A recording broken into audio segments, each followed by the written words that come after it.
this video is part 3 in our training on the drip sequences. And in this training video, we're going to talk about editing or creating drip sequences and how you can handle that in the Podio Powerhouse Max system. So switching over now into that system, you'll remember that we really monitor or turn on and off these sequence messages from the Seller Leads app. But if we want to check the wording or change the wording, it's actually done over here in the Message Templates app. So we're going to open that up. And it's very simple, nothing complex to this at all, just a couple little nuances that you need to make sure that you are aware of and taking care of. So get Podio to open that for us. It's being a little bit slow at the moment. Okay, here we go. So here in our message templates, you just have to find whichever one you're looking for. Let's say I just didn't love how it was worded. You know, out of the box, we provide wording for all of these initial sequences. Maybe you want to tweak it, change it to sound a little more like your voice. Well, you can just open any of those up. And you just have to pay attention to the different part that you're looking for. If you want the email to be worded different, or the subject line, or that text message, all of these have their own section that you have to pay attention to for changing that wording. Okay, so let's say I wanted to change my text message body. I'm just going to click right in here, and you see this has kind of like a mini Microsoft Word, a little editor in here. Now on the email, it's worth using this to, make some bold or, change the formatting. But for a text, you need to keep it very simple, okay? You also want to keep it fairly short. You don't want it to be too long if you're sending it out as a text message. We mentioned this before, but it's worth mentioning again. If you want to use dynamic variables, you are welcome to, as long as you're choosing variables that you find at the bottom of the page where it says available variables. These are the ones that you can put in exactly as they sit to be replaced with something usable by the system. Let's say you wanted to put in your address with the city or just the street. Those have to be marked exactly as you see it here, address hyphen street only, because that's what the back end looks for to say, oh, I know how to replace that, and I can put Cincinnati because it said city name on there, whatever your example would be. But choose these and use them, and you can insert them. You can come and just take out. Maybe you don't want to say property, you want to say you own a home in whatever city. I was interested in buying. Maybe you don't want that. Literally just change it like a text editor right there. If you want to put that agent name and phone afterwards, you can. This agent phone, by the way, that is going to be whatever that logged in Podio user, the one tagged on the lead that it's going out to, whatever they have marked on their profile, that's the phone that's going to go out from there. Some people don't want it to go directly to that agent. They would rather go to a company phone. So if we look down here, we have that option. So instead of agent phone, we're just going to replace it with company phone right there. And as long as we type it exactly the same, then it will replace that for us as needed. So it's that easy to change your text message body right there. Your email, again, you can change, you can use those variables here. Now, the demo one I have pulled up at the moment, that subject line didn't get replaced. So it's just like, this is the action one subject. That's what we're seeing. We're going to say, no, we want to say tough times can mean big changes. And they'll be like, okay, let me open that. I'm going through a tough time. And hey, Bob, see you own a property here. And you can word that out however you want. You are welcome to put things to format it slightly different in the email body. It will look nicer formatted that way. Remember, don't format crazy in a text. That really only applies to the email. Now, one more thing to know about the email body piece is instead of putting just the agent name or phone, you do have one available variable that is called the email signature setting. Now, if you want to use the email signature setting, what that provides is over in your configuration app, which I have pulled up here, towards the top, you have a generic signature line to use on automated text and generic signature line to use on automated emails. And if you don't want to use it, you can just leave these blank. But if you want it to be something that's like a link to your website and a preset company phone line or whatever, you can format it here.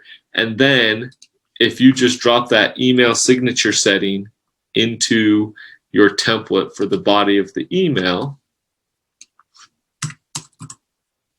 then just make sure you get your formatting how you want it right there. There we go. That's how I'd like it. Then that will be inserted for you. Okay, so you can edit this stuff as long as you are careful and pay attention to the variables you're using, how you format things, and all of that. Okay, now for the slide broadcast piece, if you see something in the recording script, don't think that that is exactly what's going to go out. And also, we've purposely included some things here to warn you about. So these scripts, the whole purpose of a ringless voicemail drop, which is what slide broadcast provides, is that you don't have to spend time on the phone recording individual messages. You record one recording and you can send it out to as many people as you want, whether it's in one big blast or in this case, whenever this time for this action in a sequence occurs, they get a voicemail from you. Okay. Now, because of that, you can't really personalize them the same way because you can't record a voice message that says, "Hi, Bob," and then send that out to 30 people that aren't named Bob. So you need to be careful with this. And the recording script is just for you to manipulate and word it how you want. And, sometimes something generic like a city name could apply because you're sending this sequence to everyone in a certain demographic area, okay? But you don't want too many variables in here. You want your recordings to be very generic. "Hey, this is Tyler. I'm just reaching out, wondering if you still wanted to sell your house. Give me a call if you can."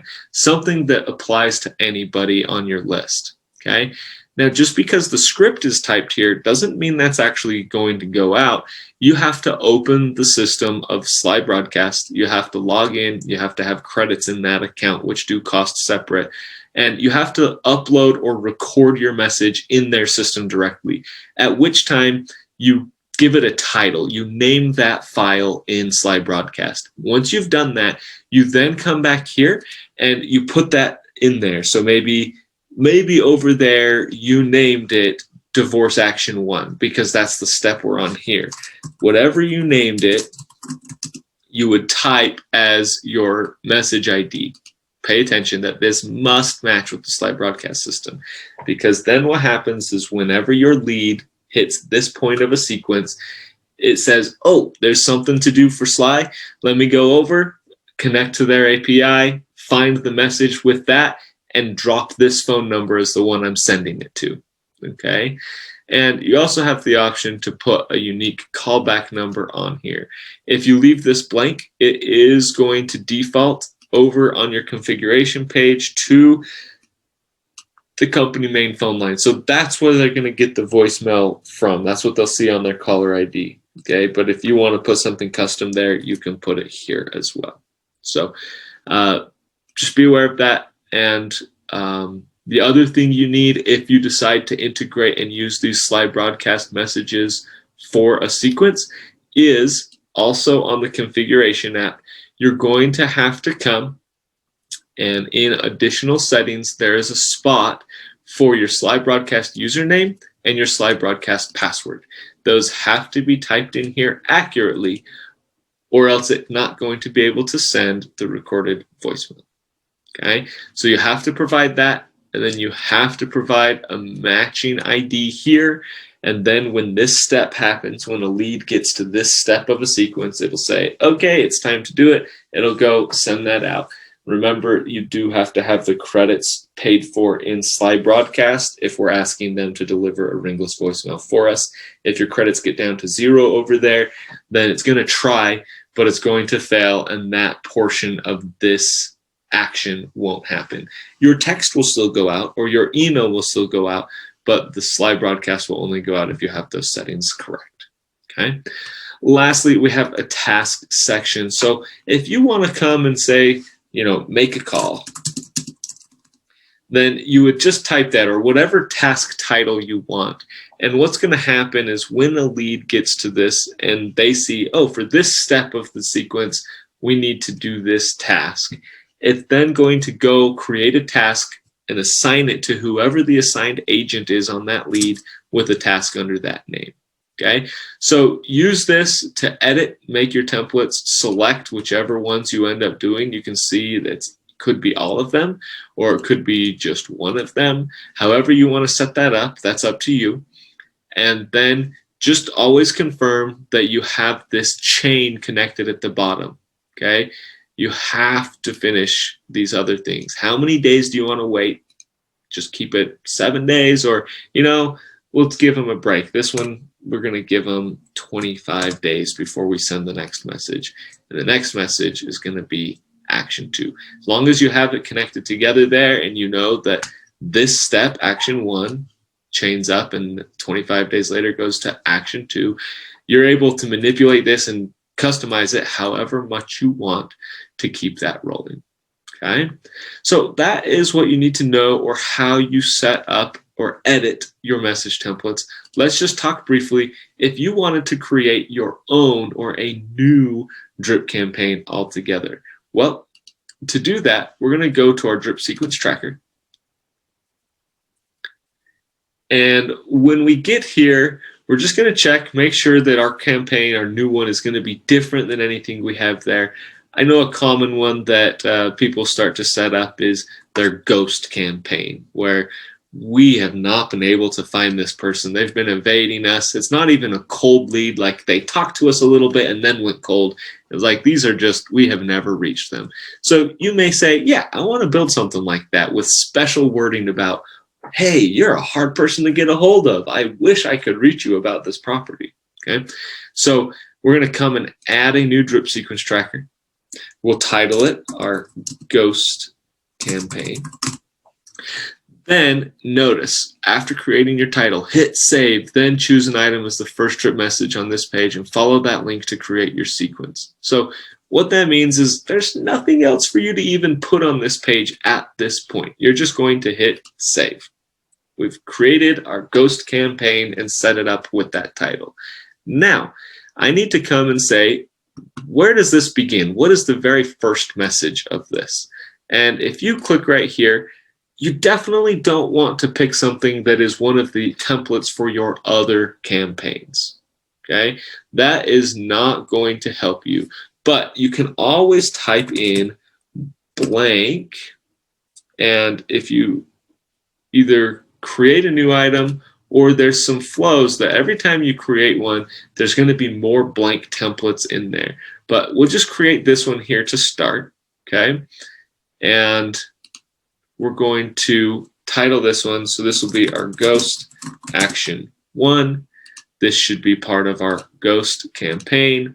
I want this one to be a text, and I want to say,